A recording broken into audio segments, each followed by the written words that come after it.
Assalamualaikum, beklesinti başlayız.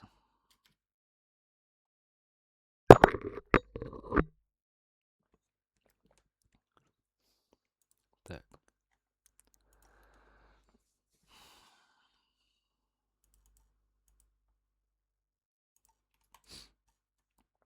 биздики как обычно.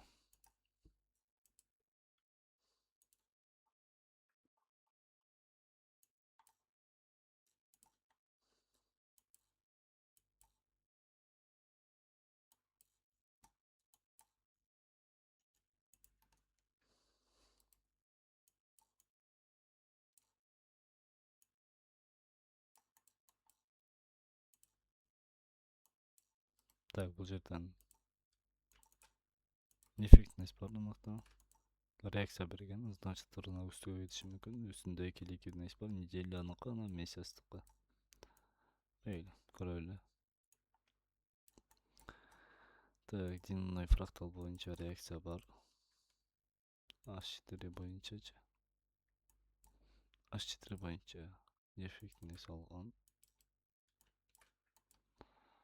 Так, ближайший фрактальный хайды снять алган. Реакция болгон ылдыйга. H1'дечи, не бар? H1'де ошол свеча уже разрешен блоктун ролун аткарат атат. Так, бизде саат 12. Мейли. Уже продажага көрүнүп атат на данный момент. Айтик 2 күн.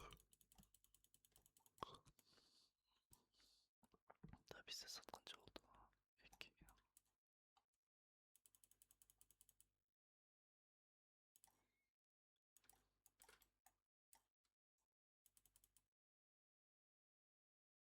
Так, азиатский сессия. Продажа берип жатат. Снятие бар. Rejection блок бар. Мындай кылсам болот азырчы продажага. Более запас менен алып койсом болот, либо мындай кылып кирсем болот. Мындай болсо аябай узун болуп калат экен да.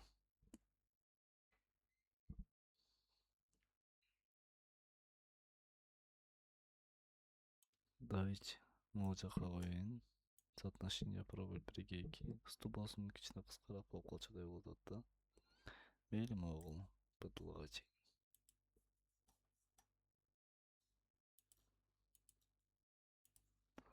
1% мен кирем продажага, көрөлү. Лимит калынды. Азиатский сессия.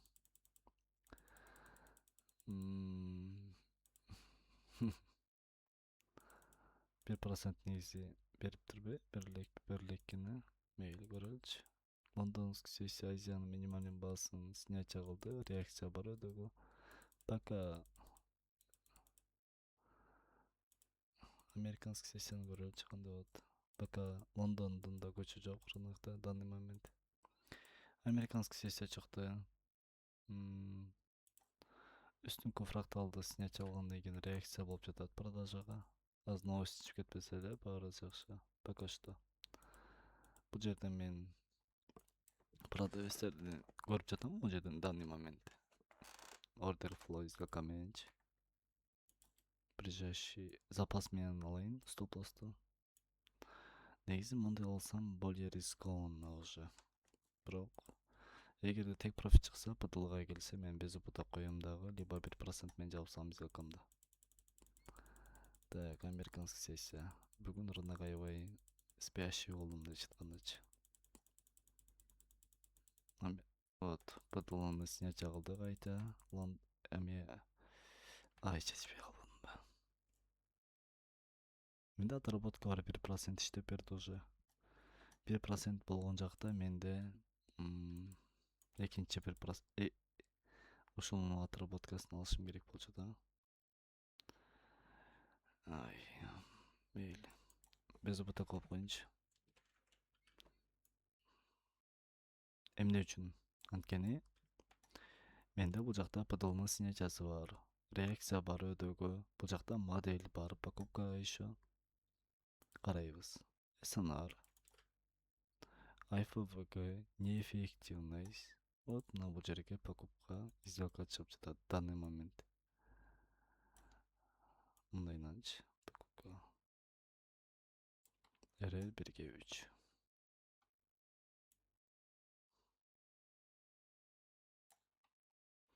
Мен бул сделкага тилекке каршы киришим керек. Бул сделканы мен тилекке каршы жабышым керек. Давайте. Бул жакта модель чыкты. Көрөлү. Кандай иштеп берет модель? Ну, рискованно. 50/50. По-любому стратегия чыккан мен 50/50. Неге дегенде тренд пока позитивный эмес да. Негативный пока что. Ну, үстүнкү ликвидностьтун снятиясы менен ушул сценарийди кармап туруп рынок шартовый движенияда кетиши мүмкүн. Мисалы үчүн кылдын учунан алып атам да, мындайча айтканда. Вот айткандай эле. 1% бар. Ошо эсквайт этпей жабып эме безип бутакка эле алып коеюн. Ох, вот мынакей безип бутак. Жакшы безип бутак болгондо дагы. Логика жакшы, аябай сонун. Бирок отработка жакшы эмес. Нормально болот. Бул самый главный биз нөлгө кетип калган жокпуз да. Зато бул жерден түшүнүп алдык. Безип бутак сөзсүз түрдө коюшубуз керек экенинчи. Негизи покупкага карап жатам данный момент. Азыр деле кеч эмес. Rejection блоктон реакция берди. IFVG бар, неэффективность бар. Можно покупкага. Бирок, лондонский сессия турбайбы уже? Жакшы. Мен уже аябай чарчап калыптырмын.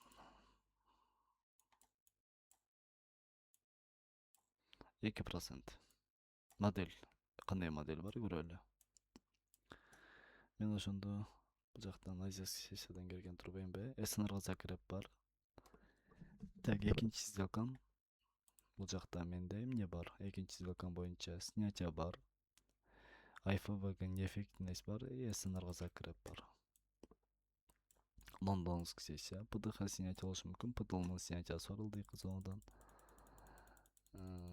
Скорее всего, американский сессия чыкты, новость болуп кетпесе деле пока нормально. Пока что. Снятие бар. Негизи модель бар покупкага. Американский сессияда дагычы. Можно покупкага. Неге дегенде вот СНРга закреп бар. Лондондон басын снятие кылды. Фрактальный минимальный басын. Так, бул жакта негативно шортко келип атса дагы мен уже соотношение параболь 1/2 кайта покупкага кирем. Көрөлү иштеп беришин. Рынокто бул. Эгерде иштебей калса, мага опыт болот. Реальный шотто минуска кетпей элем го. Прям кылдын учуна кыйылат го рынок. Вот стоп 2% стоп уже. Идеальный стоп болду болгондо дагычы. H4 неэффективностьти күтүшүң керек деп атат буяктан. Алдыйкы. Жок, дневной неэффективность бул, Давайте ошо дневной неэффективностька кирип уже рынок реакция бергенде гана покупкага кирели. Вот бул жактан уже биздики модель бар. Мейли. Пока неэффективность жок. Кире албай калбадымбы? Бияктан кирейин дегенде покупкага. Эми бул свинг торговля. Бул же свинг торговлянын логикасы менен кирип атам, мындайча айтканда жетишкен жокмун да. Явно.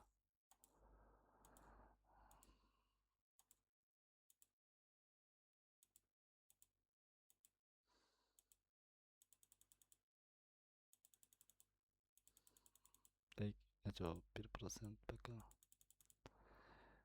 Что-то американский сессия жакпай жатат. Стоп. Канча? Уже 1-2 дейт. Можно покупкага, модель бар покупкага. Снятие алды да, ликвидность. Покупкага можно.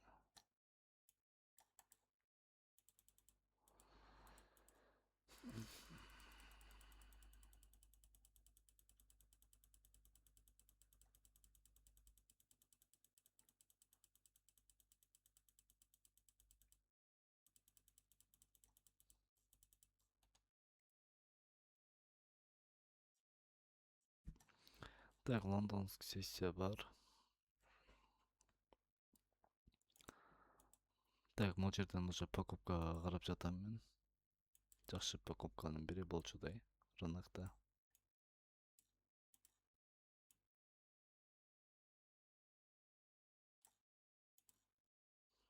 Анткени рынок дискаунт зонага келди.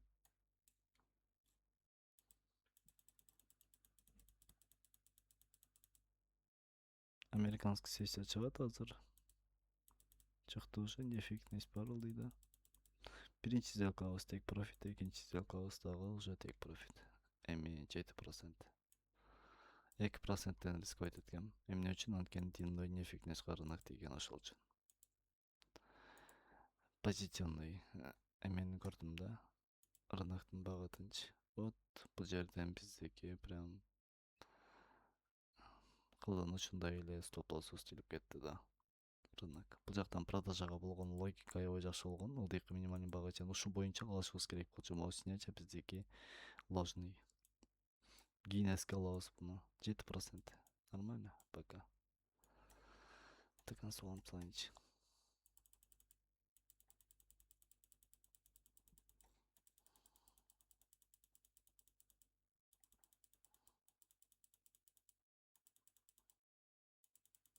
Эч кандай модель жок мен үчүн.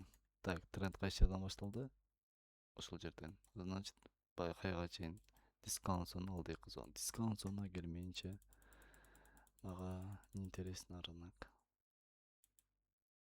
Хоть азыр мыяктан модель покупкага берсе деле, продажага берсе деле мен кирбейм эч жака.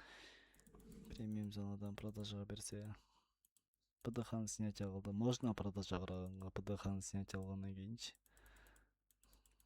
бул жактан продажага кирип койсот, мисалы үчүн уже болбойт. Анткени американский сессия Лондондун минимальный базасын снятие кылды. Ложный болушу мүмкүн, менин оюмча. Азыр мына кайтып келет кайта. Мейли. ПДХ снятие бар. Неделя от неделя снятие болду. Мейли. Бул жактан модель покупкага чыккан, бирок мен кирген жокмун. Премиум дискаунт зонаны күттүм. Негизи ошол турада дискаунт зонаны күткөнчү. Кээде эле ушинтип өдөп кетип калбаса эле, а так дискаунт зонаны күткөн жакшы. Мен өзүм стратегиям жакшыраак түшүнгүм келет да, чем жакшы түшүнгөндө мен позицияга кирем жакшы риск менен. А жакшы түшүнбөсөм мен кире албайм. Бул жакта мен азыр 1% менен покупкага рисковать этип алам. Бирок неделянын максимальный базасы снятие болду, мейли. Бирок можно рисковать эткенге. Можно.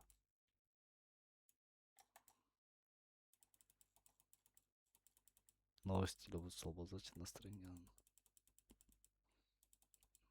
1% бар. Жок.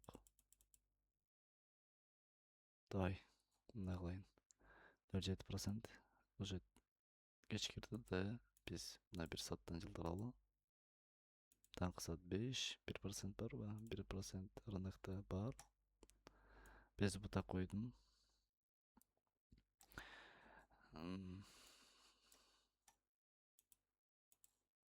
ПДХ закреп бар, жакшы.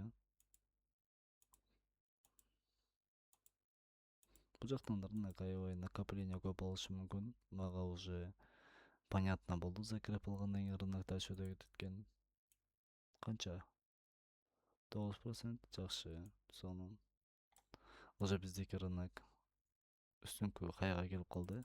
Жеткизип коюн рынокто. Уже бизге не интересно дальше. Рынок каяка барат пока. Бизде аябай узун үстүңкү фракталы. Вот биз торговать эттик. Вот мына могу жерден башталган Мен негизи биринчи бул ушул жактагы логикамды до конца ишке ашырып туруп, и потом бул жактан покупкага караганда менде 1, 2 стоп лишний 3 стоп 3 стоп уже лишний болмок экен да. 3 стоп уже мен кирмек эмес экен, 3 стоп койчу, бирөөсү 2%, экосу 2% болуп калды, 5%. Мен буга чейинки зарабатывать эткен акчам полностью минуска кирди, и бул жактан мен уже кайта рисковать эттим, минуска кеттим. Бул жактан уже зарабатывать этип баштадым ютилкалардынчы. Так, менде ошондо дневной неэффективностька тийгенде, давайте итог чыгарайын. Дневной неэффективностька тийгенде жана фрактальный снятие болгондо мен рисковать эттим 2% менен 2 сделка. Значит, азыр менде бияктан $4000 жок болгондо 5% чистый прибыль болмок экен да. Соотношение прибыль 1/2 мененчи. Жок, 7000%. Меге дегенде мен 1/2 менен тияктан да зарабатывать этмекмин да, $2000, ошондо мен $4000, $4000 по-любому алам да, ооба, $5000, туура эле. 5% прибыльга чыкмак экен, итог. Эгерде мен 2% рисковать этпегенде. 2% эмне үчүн рисковать эттим? Анткени мен өзүмдүн позицияма уверенныйраак болдум да. Дагы эмне айтам? Бул жактан аналитиканы көрөлү. Аналитика боюнча 66 win rate. Общий 9 сделка, 6 плюс, 3 минус. Жана акыркы ылдыйкы минустарчы. Средний сделка меники, прибыльный сделка 16 саат кармалат экен. Убыточный 5 саат кармалат экен примерно. Мен покупкага жакшыраак иштептирмин, 77% покупка. Win rate американский сессияда жакшы болот экен, 75%. Азияда 100% бир сделка ачкан окшойм да. Американский сессияда 4 сделка. Азия РР. Короче, меники американский сессия экен да, основной. Барыңарга рахмат. Ассаламу алейкум.